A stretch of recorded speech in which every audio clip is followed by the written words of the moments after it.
Hey y'all, I'm Byron. And I'm Margaret, and we'd like to welcome you back to the Beyond I Do podcast, where we discuss how we've successfully navigated the past 25 years of marriage. In 2013, after being together for over 26 years, Erwin Bach and Tina Turner were officially married. Within a few short years, Ms. Turner suffered a stroke and was diagnosed with intestinal cancer and eventually faced total kidney failure. In 2017, after other treatment options had not worked, Bach demonstrated a selfless act of love by offering to donate one of his kidneys to his wife. Unfortunately, Tina Turner passed in May of 2023. Even though we all felt the loss of such a phenomenal woman, I'm sure the loss felt by her husband surpasses all the rest. In this episode, we'll discuss issues surrounding supporting a spouse through illness and working on being healthier together. Rest in peace, Tina Turner. We are not marriage counselors, nor are we mental health professionals. We are simply sharing what has worked in our marriage. Now, on to the show.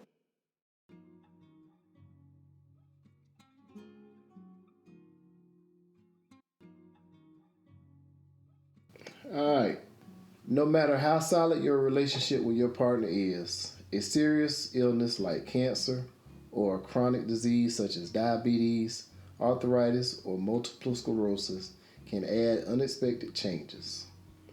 The partner who is sick may not feel the way they did before the illness, and the person who's not sick may not know how to handle the changes. The strain may push both people's understanding of in sickness and in health to its breaking point.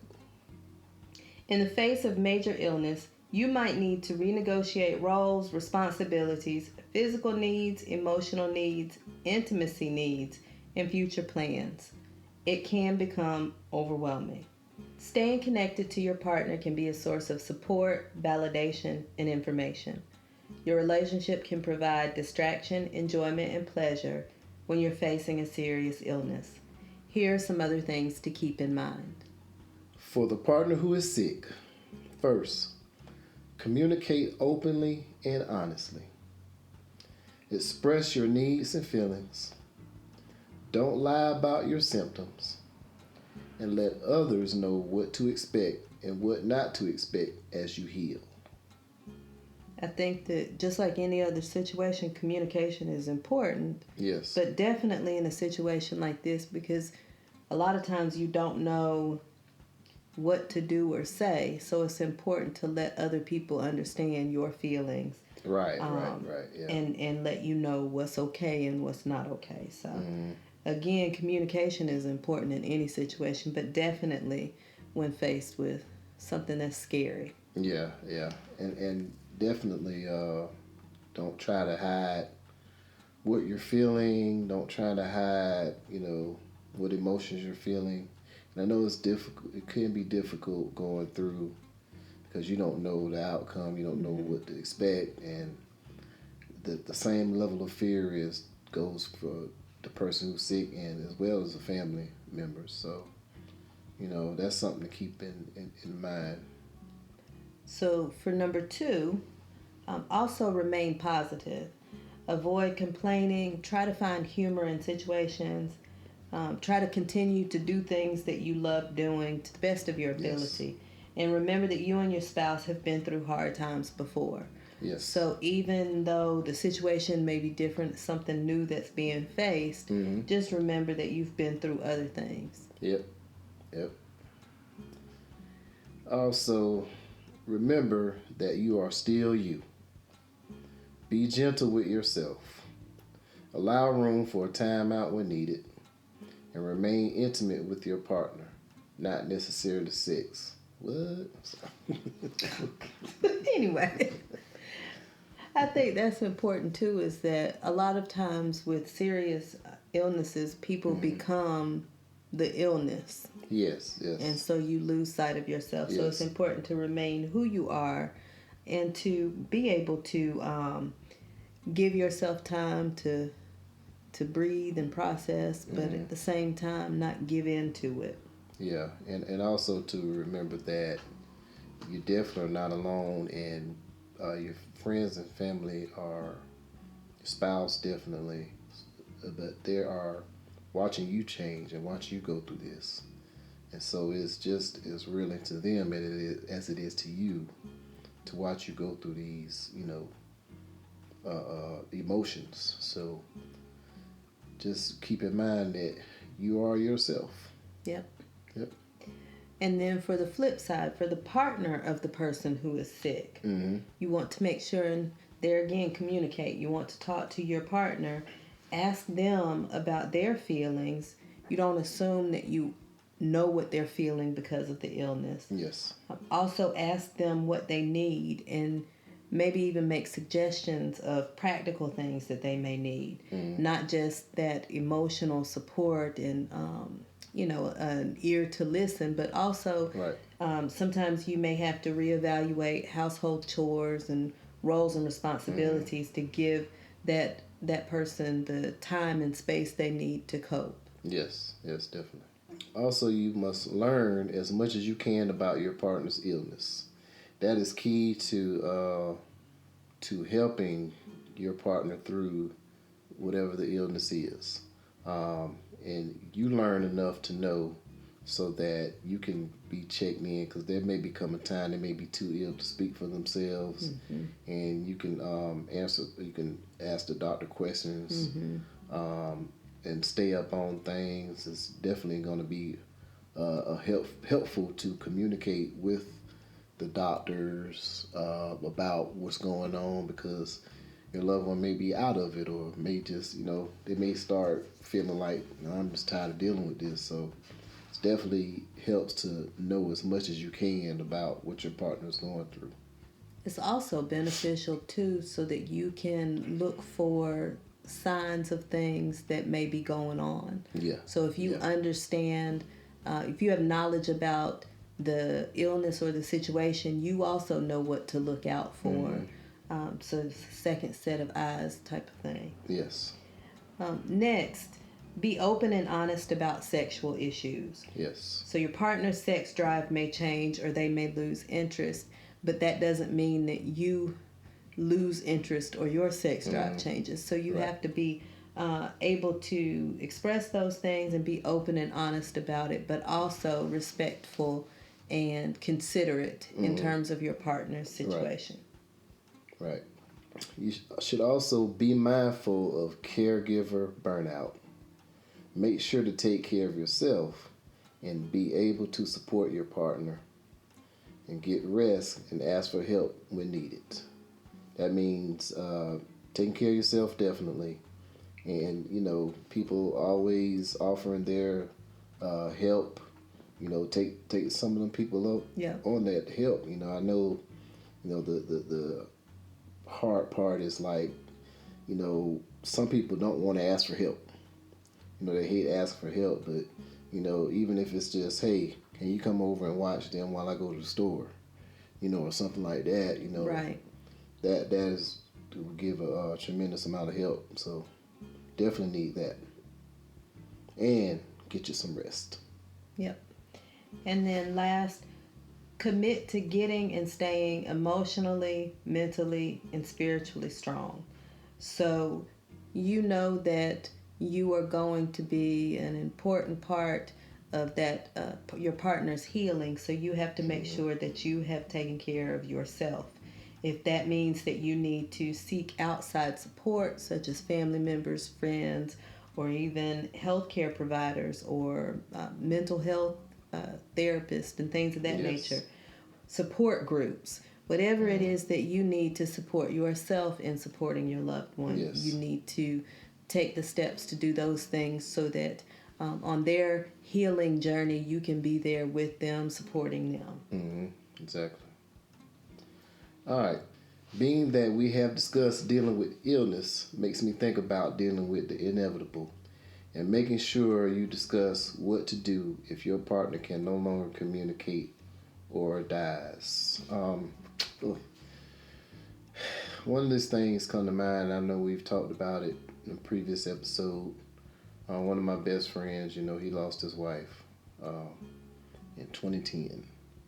And I remember when that happened. I mean, we were still young Yeah. then. She was young, Yeah. and it was like, you know, I remember when that happened. They had 3 kids, Yeah. and he had to assume, daddy duties after dealing with her death, and it was like an instant thing. And one of the things that I remember,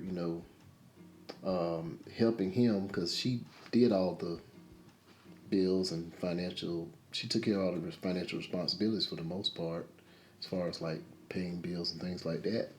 And that was one of those things that he had to learn. You know, the bills didn't stop coming, so he had to learn that kind of like fast pace and at the same time deal with the loss of his loved one. And that's some of those things that I don't think that people think about enough. Especially when you're young. Yeah, yeah, especially when you're young. You're just thinking that you're gonna live forever. So that's one of those things that I think about, and um, we both lost our mother, um, and just dealing with that. Anything that prepares that you can prepare ahead of time to make it easier, especially going through with our mothers, the process and everything. Yes.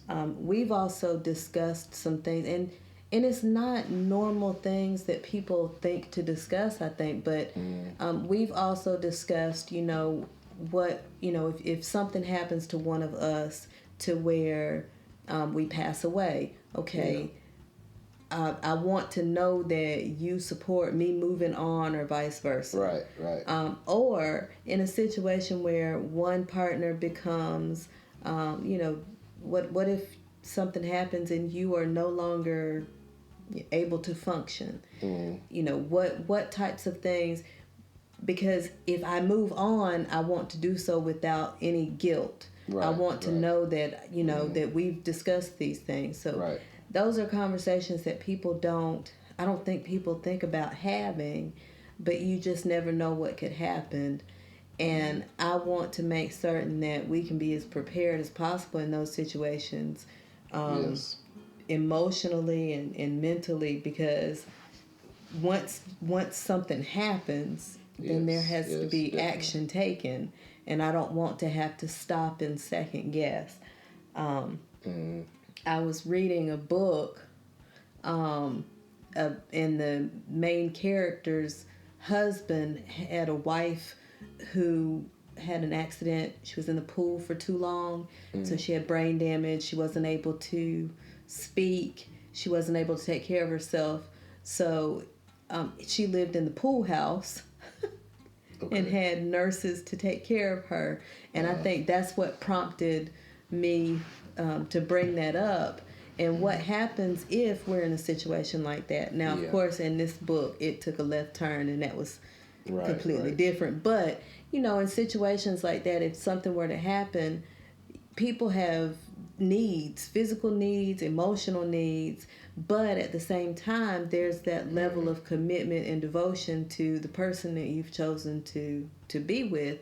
So that would be a situation that you would need to discuss and figure out how to navigate those things while you can do it. Yes. As opposed to just being thrown into a situation. Yes, because I think about a classmate of mine, and I was selling some products at one time, and I went to the house to talk with her father, and her mother was pretty much like an invalid, and he was taking care of her. He had to feed her, he had to clothe her. He didn't, he was retired, so he had the time, but it was still something that he dealt with. He didn't want any nurses or anybody taking care of his wife.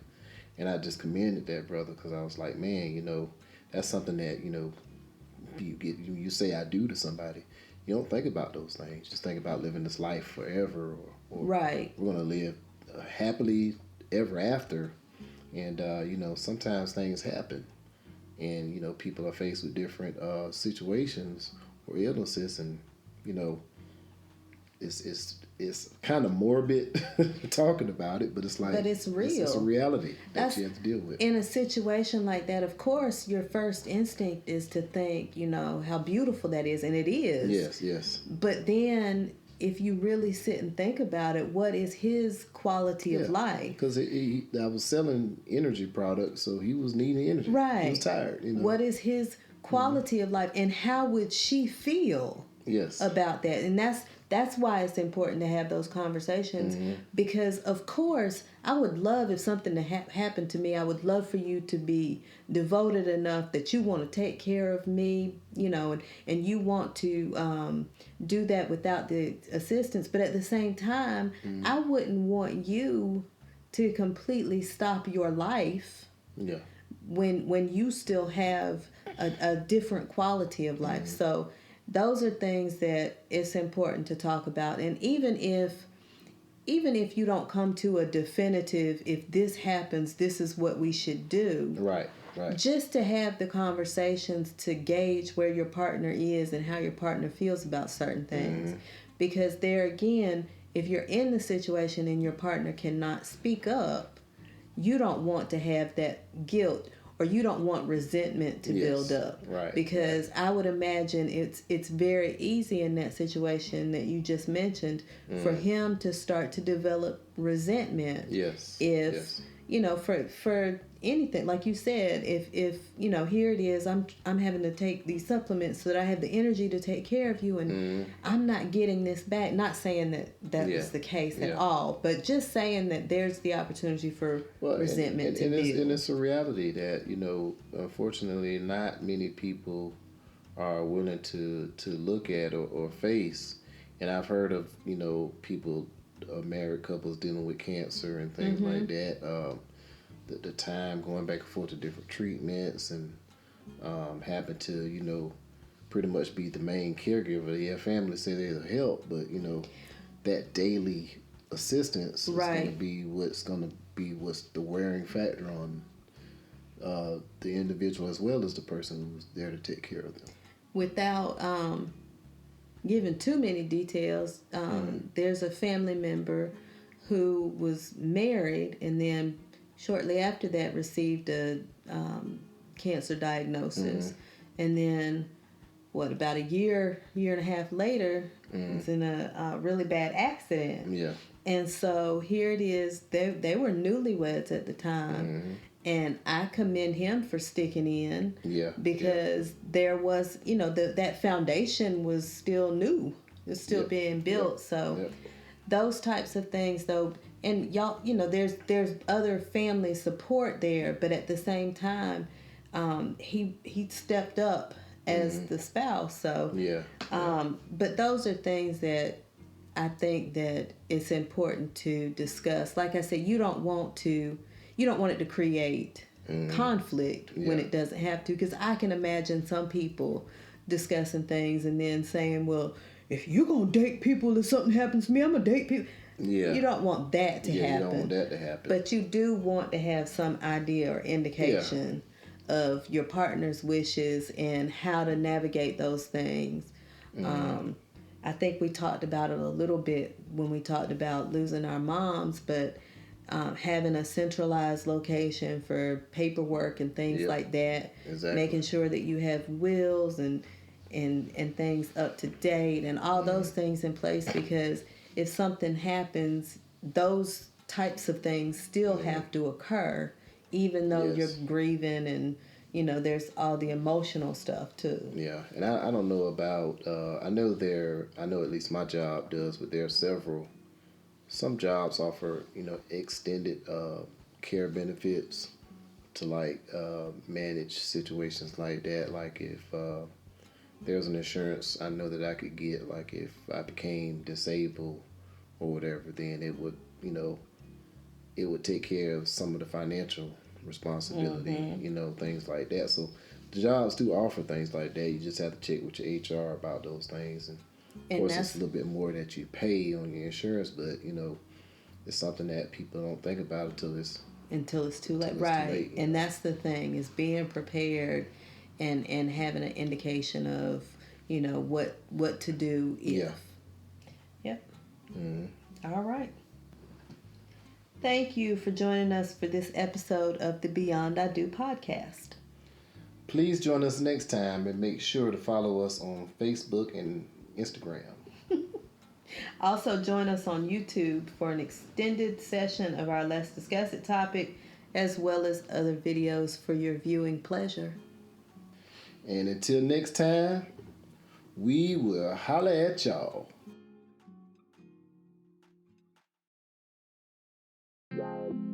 Now let's discuss it.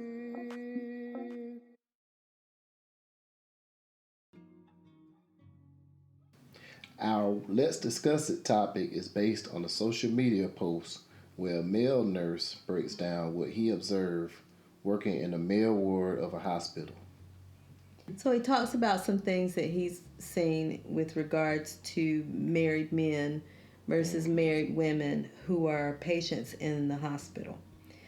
He says that with married men, understand that the only person who is going to be by your bedside when you're sick is your wife. Says on the rare occasions your kids are going to be there, you'll have some family members to come through, but your wife is the only one who is going to be there long term with you. He says that the way you treated your wife when you were healthy will always show in the way that she treats you when you're sick. So basically, he was saying that even for the men who mistreated their husband, for the men who mistreated their wives, the wife is still there and she's still with him. Yes. But the way that she treats him and behaves is much different from the wives who were taken care of by their husbands. Right. He says that these women will disturb the healthcare practitioners to make sure that his needs are met. They cry. They go above and beyond to make sure that their husband gets better and that he's receiving the care that he needs.